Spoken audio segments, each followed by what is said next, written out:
ये लोग रात की तारीकी में रवाना होते हैं। ये लोग रात की तारीकी में चुपके से निकलकर अपनी नई मंजिल की जानिब रवाना हुए। राजदारी का मकसद ये था कि कुरैश को उनकी रवानगी का इल्म न हो सके। उनका रुख बहरीन अहमर की बंदरगाह शाबा की तरफ था।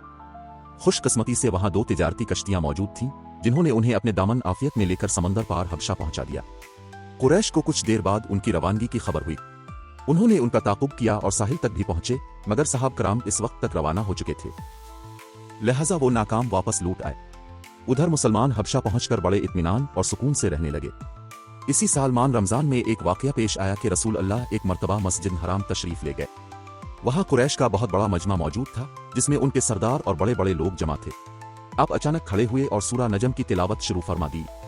इससे पहले कुफ़ार कुरैश अमूमन कुरान सुनने से गुरेज करते थे, क्योंकि उनका हमेशा यही तरीका था, जैसा कि कुरान में है, इस कुरान को ना सुनो और इसमें शोर मचाओ ताकि तुम गालिब रहो।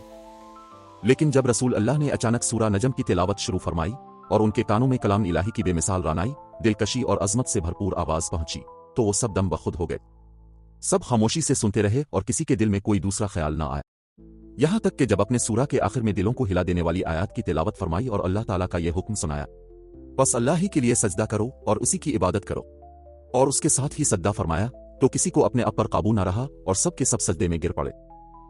हकीकत यह है कि इस मौके पर हक की रानाई और जलाल ने मुतकब्बिर और इस्तेहज़ा करने वालों की हित धर्मी का पर्दा चाक कर दिया था, इसलिए वो बेइख्तियार सजदे में गिर पड़े। बाद में जब उन्हें एहसास हुआ कि कलाम इलाही के जलाल ने उन पर ऐसा असर डाला कि वो भी वही काम कर बैठे जिसे मिटाने के लिए वो हर मुमकिन कोशिश कर रहे थे, और फिर इन मुशरिकीन की तरफ से जो इस वक्त वहां मौजूद न थे, उन्हें सख्त मलामत का सामना करना पड़ा, तो वो सख्त परेशान हो गए। अपनी सफाई पेश करने के लिए उन्होंने रसूल अल्लाह पर एक झूठा इल्जाम घड़ा और ये अफ्तरा फैलाया कि अपने उनके बुतों का जिक्र इज्जत व एहतराम के साथ करते हुए ये अल्फाज कहे थे, ये बुलंद मर्तबा देवियां हैं और उनकी शफाअत की उम्मीद की जाती है। हालांकि ये सरासर झूठ था, जो सिर्फ इसलिए घड़ा गया ताकि रसूल अल्लाह के साथ सद्दा करने की अपनी गलती का कोई बज़ाहिर माकूल उज़्र पेश किया जा सके। जाहिर है, जो लोग हमेशा रसूल अल्लाह पर झूठ बांधते, अब के खिलाफ साजिशें करते और बोहतान तराशी करते रहे, वो अपने दामन को बचाने के लिए ऐसा झूठ भी घड़ सकते थे।